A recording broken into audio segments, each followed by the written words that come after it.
Hello out there in YouTube land. I am Nathalie Antonov. I work with Gable Music Ventures, and I am here bringing you the first ever episode of our interviews with the music industry experts. Here with me today, I have Angela Sheik. She is amazing in all senses of the word. She is a singer-songwriter, a looping queen, award-winning at that. And also a music producer, and probably about 5 other things that I haven't mentioned, which she will mention to you during the interview. Hi, Angela. Hi. Dog mom. I mean, that's important. Dog mom? But yeah. Absolutely. Cat mom here, so you got yeah. other side of it. Yeah. Thanks for having me on. Absolutely. So I know you. I've known you for a couple of years now, but I'm not sure how many of the YouTube landers know you. So let's get started with a quick about you. Tell us a little bit about yourself and how you got to where you are right now. Yeah. Well, I'm zooming in from Los Angeles, but I'm originally from New York, and we met in Delaware, where I spent a lot of my life.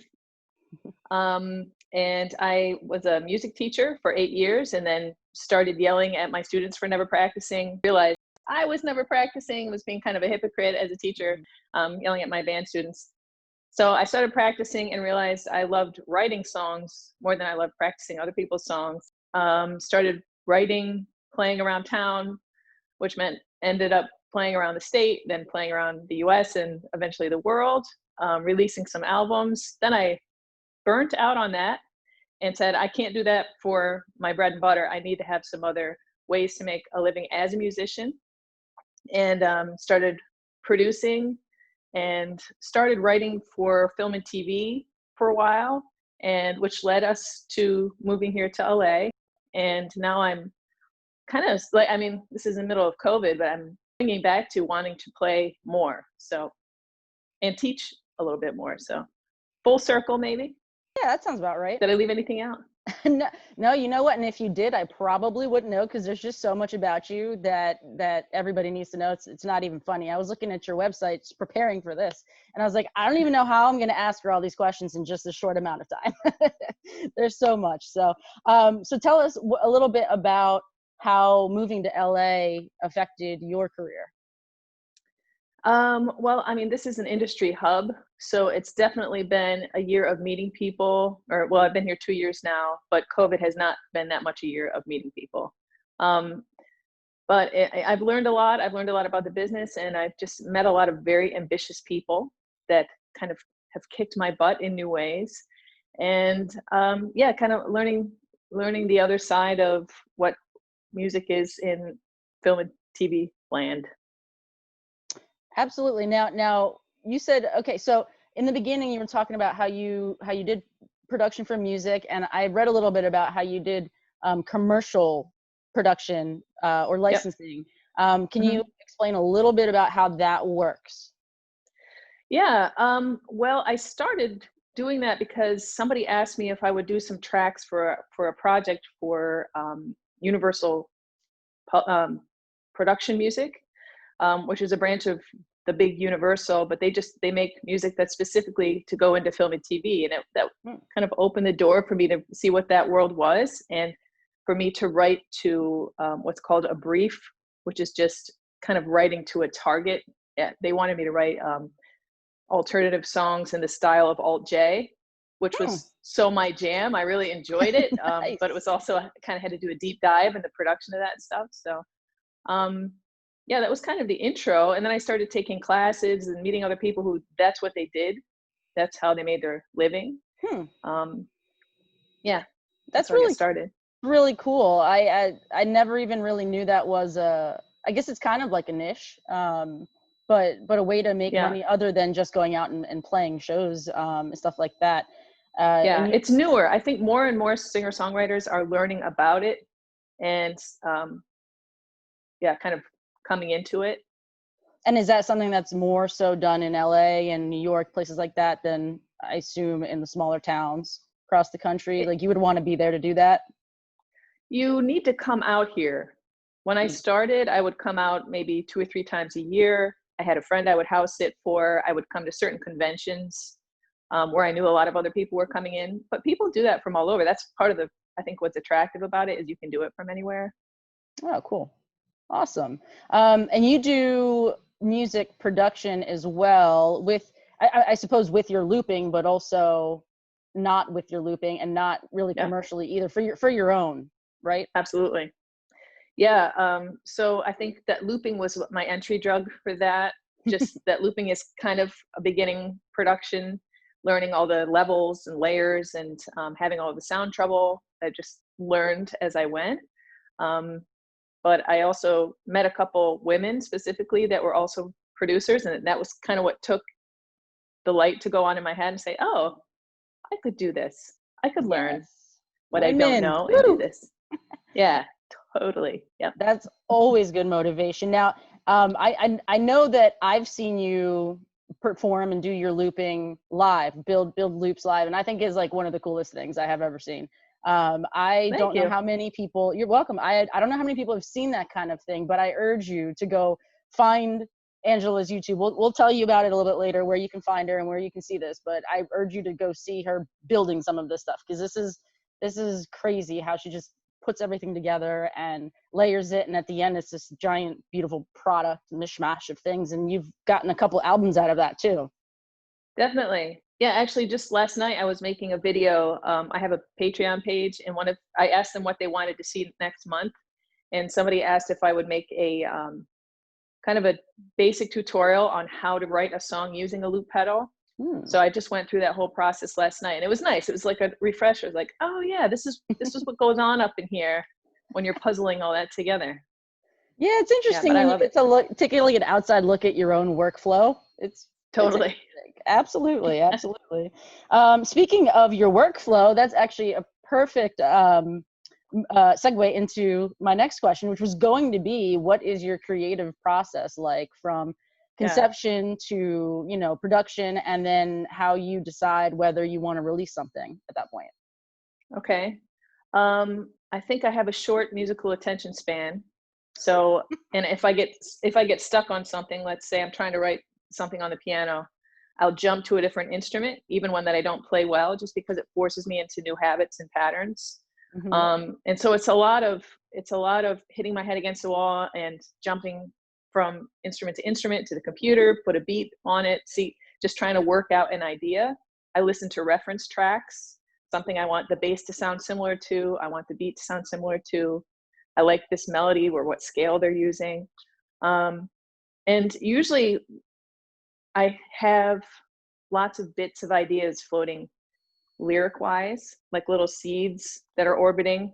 Mm-hmm. And I capture a lot of those on voice memos in my phone.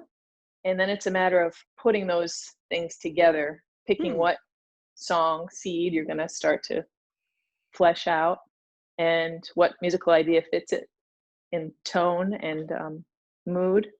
Mm-hmm. Putting it all together. Yeah. But it's kind of like, do you see yourself having this vision and then figuring out how to put it together, or more so just like you said, it comes out of just jumping around and doing stuff? It's not like you have a predetermined thought put together. It's definitely not a vision. The vision is, I want to say this. I don't want it to be too on the nose or too in somebody's face or too like, I don't know, just too straightforward. Or something, yeah. Too obvious. Yeah. Just too unpoetic, or I don't want to be uncreative about it. And then the rest of it is, I don't feel like I have a vision. I feel like, and then putting it together. I wish I had more of a vision at the beginning. Yeah. Gotcha. Now is writer's block something that you suffer from frequently, or just, every once in a while? And how do you deal with that? Usually not. Usually I say I crush that stuff. But, and a lot of that comes, that attitude comes from having just a sense of play when I'm making music, that I'm not trying to write the world's greatest hit, or what was that, Bill and Ted, they had to write the song that saves the universe. I'm not trying to write the song that saves the universe. Mm-hmm. So otherwise it's too much pressure. Too much. Yeah. And then I get writer's block. But during COVID, I've talked to a lot of artists who have been struggling with writter's block this year. And I was struggling with it a little bit too, partly because, sync music is easy for me to write. It's fun. It's not that much pressure. And I've come back to wanting to do a big artist project. And now it's all too serious and too much pressure. So all that to say, I started journaling this year. I told myself 3 pages a day about my project. I'm going to write no matter what until this project is pooped out. And that has been an amazing help, like huge. Just so I can write all my stupid ideas here. There's no pressure. And then I can pick I can glean what's good in there. It's been a huge game changer for me this year. Yeah. That's awesome. I've heard journaling is super helpful in all other situations as well, but that's cool how it applies in music writing and getting that writer's block out of there. I'm sure a lot of people find that helpful. All right, so I'm gonna shift a little bit to the fact that you have had a lot of experience with getting attention for your music from all sorts of different kinds of projects other than the general let's go play a show or let's go play a lot of shows or put our stuff on iTunes or put our stuff on Spotify. You've found a few other ways to kind of get yourself out there, and I think that's really helped you get where you are. Do you mind sharing a little bit about what you do other than that kind of generic stuff? In order to get attention? Yeah, like get your music in press? Front. Yeah, get your music in front of eyes that they normally wouldn't get in front of. Yeah. A couple things come to mind that were easy, and I just wish I'd figured this out sooner. Touring with somebody else, somebody that's like the same level as you, so that you're cross-pollinating your fans, especially somebody that's a good musical fit. I toured with Joy Ike. I toured with a woman named Susie Conrad in England, and a couple other times just created tours with artists, and it was so much fun to be able to share the driving and whatnot. Collaborating, writing music together. Darnell Miller and I wrote a song together this year. And it's another nice way that we're both promoting it. 2 people were promoting that song. The last time I released an album, I hired a publicist, and that taught me a lot about what you can do as far as just generating hype for whatever you're working on. Having a plan before you release it. Your plan is not to record it and let it go. Your plan is to record it, then have a plan to release it. That's the best bang for your buck right there. Gotcha. So, is that answering your question? Yeah, and also you've done a lot as far as at least from what I've read. You have a lot of awards going in your. I don't know if you sign up for these contests, you get awards for your looping. You have one. Yeah. How'd you get into that? For a while I really was chasing awards. Like I found that they helped open some doors, and they were nice for the bio. I think people would recommend, like the loop competition. Somebody saw me looping and said, "Hey, you should check out this competition." And I looked it up, and it was like, oh, you have to have at least 2 original songs on YouTube video recorded, and I had 12, or 15 at that time. So it was easy. I was just a good fit for it. Yeah, so just looking for things that are a good fit, I think. So those are good. Going after contests and awards and getting yourself out on the road with people that are similar to you. Those are all really good pieces of advice, I think people could use, other than just, playing and putting stuff up on Bandcamp. That's for sure. Make stuff, share it. That's what you do, creatives. That's what you do.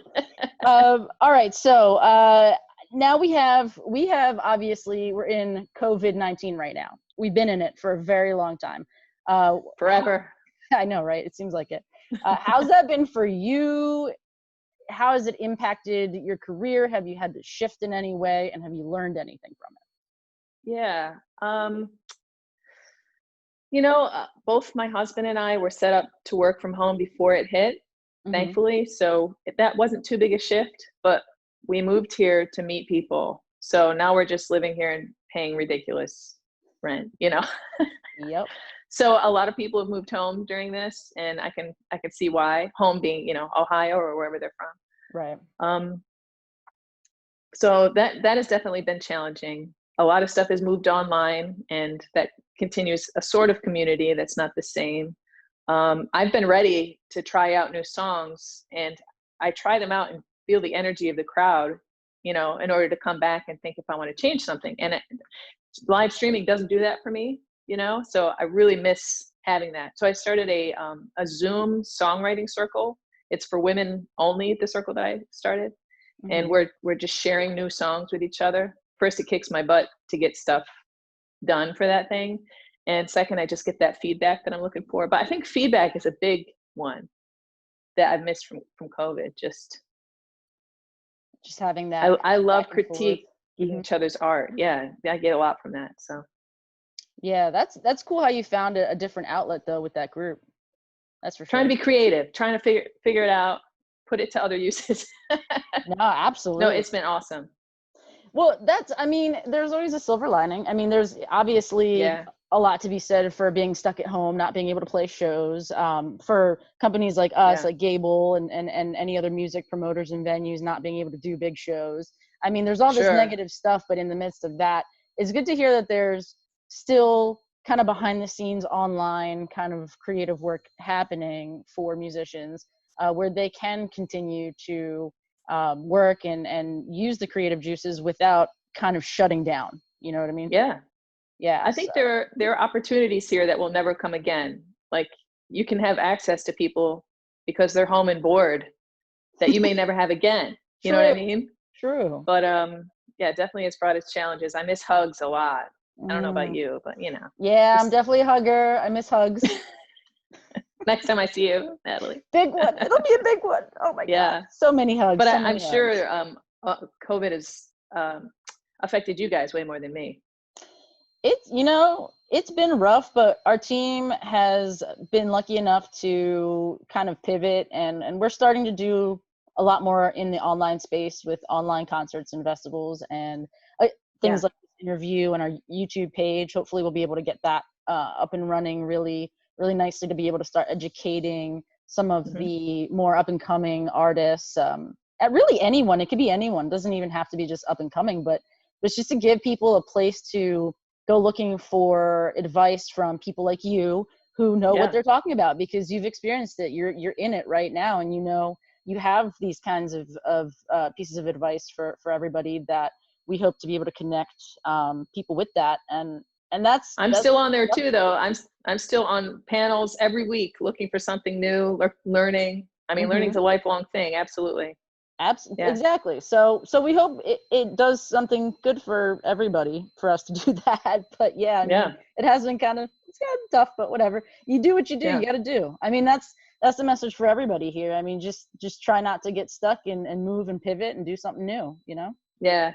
My husband and I have this thing that in the middle of where we are, we will say it like it's the past. So we'll say, remember when we lived in LA right now? And we used to say it when we lived in Delaware. We say, remember when we lived in Delaware? Remember when we had this dog? And it just helps it to be sweeter, because it's not forever. COVID's not forever. This is a time. We have an opportunity. We're going to look back on it and say, oh, I'm glad I did that. I should have done that. So but hang in there. Exactly, right? Be grateful for all the things that are happening right now. They will lead to something better. Yeah. So I guess that's most of what I have for you right now, other than letting us know if you have any new projects, and where can people find you online? Yeah. I'm working now on my next album, and that I have a vision for, which is so nice because I don't always have a vision for, and that's what I'm chipping away at every day. I'm just trying to create a sound that is still me, but progressing, and something I can perform live, but also has its own studio version. So that's taking up a lot of my energy and thought and time. But it's slow going. So I'll probably have that released in like 2035 or something, like maybe 15 years. I'm working a countdown clock. Big party. Yeah. Good. Lots of it'll be a good party. Yeah. Oh yeah, definitely. But yeah, I'm online. I'm on Facebook, Instagram, Twitter, YouTube. Everything is just my name is the tag, Angela Sheik. So easy. Make Patreon. What's that? I said, I love how you make it so easy. There's a lot of artists out there. That's my job. Here's a piece of advice. if you have handles, use the same one all around. They should absolutely be the same. Absolutely. That is a huge tip for people. It was a pain in the butt, let me tell you, to get all that to work. And I had to like ask Facebook to change this or that because I'd done it before. And it's worth it. Yeah. Definitely. Absolutely. So it's just at Angela Sheik everywhere. Yeah. Got it. Perfect. Everywhere. Perfect. Spotify, perfect. all the places. Yeah. Are you open for collaborations? Is there a way that people can get in touch with you specifically for something like that? Yeah.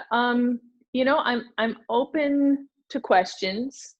People hit me up all the time with specifically loop pedal questions. If I can troubleshoot it, I'm happy to. Collaborations right now, because my time is so tapped, they have to be a perfect fit. So it's not,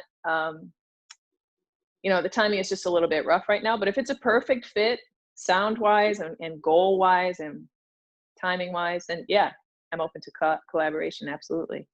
But I need to get this next project out of me before it drives me nuts. That's my focus. Got it. Well, we'll leave you to that.